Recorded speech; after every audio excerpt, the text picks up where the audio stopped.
আজকে আমি বানাচ্ছি ডিম সয়াবিন কারি। তার জন্য প্রথমে সেদ্ধ ডিমগুলো একটু ভেজে নেব। ওই ডিম ভাজার তেলেই দিয়ে দিচ্ছি অল্প পেঁয়াজ কুচি,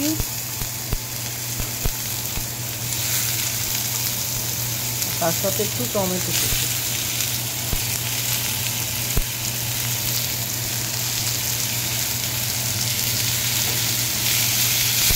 এবার এটাকে ভালো করে কষিয়ে নেব।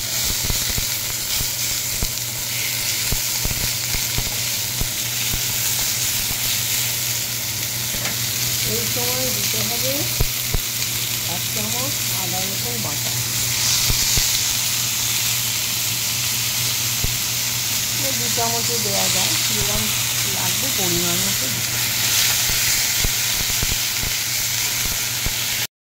কষানো হয়ে গেলে এর মধ্যে দিয়ে দেবো একটু পেঁয়াজ আর টমেটো বাটার পেস্ট। এর টেস্টটা যাতে ভালো হয় সেই জন্যে এই পেঁয়াজ আর টমেটো বাটার পেস্টটা দিয়ে দেবো। এতে সোয়াবিনের স্বাদটা হয়ে উঠবে অসাধারণ। এরপর এর মধ্যে দেবো কিছু গুঁড়ো মশলা,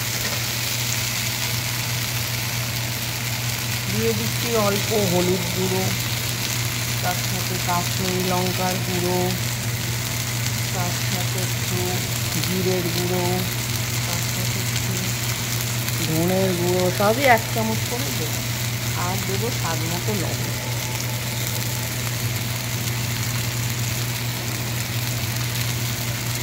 আর অল্প সামান্য একটু চিনি দিলে সোয়াবিনের টেস্টটা খুব ভালো। এবার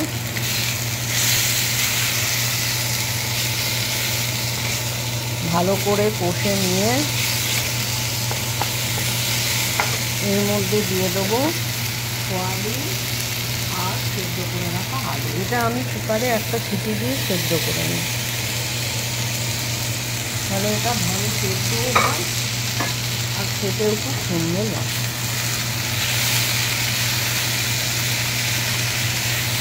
এবার এটাকে মশলার সাথে ভালো করে কষিয়ে নিতে হবে।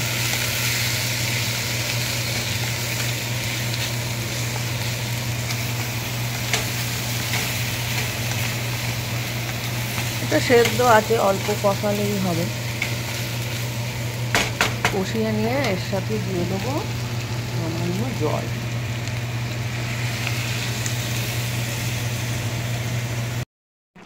সোয়াবিনটা ফুটে উঠলে এর মধ্যে ভেজে রাখা ডিমগুলো দিয়ে দিচ্ছি, আর দিয়ে দিচ্ছি সামান্য একটু ধনেপাতা কুচি।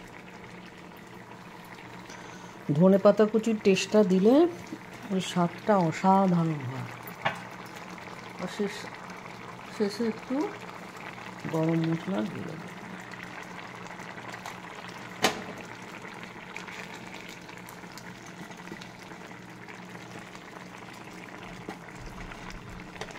Soybean curry ready.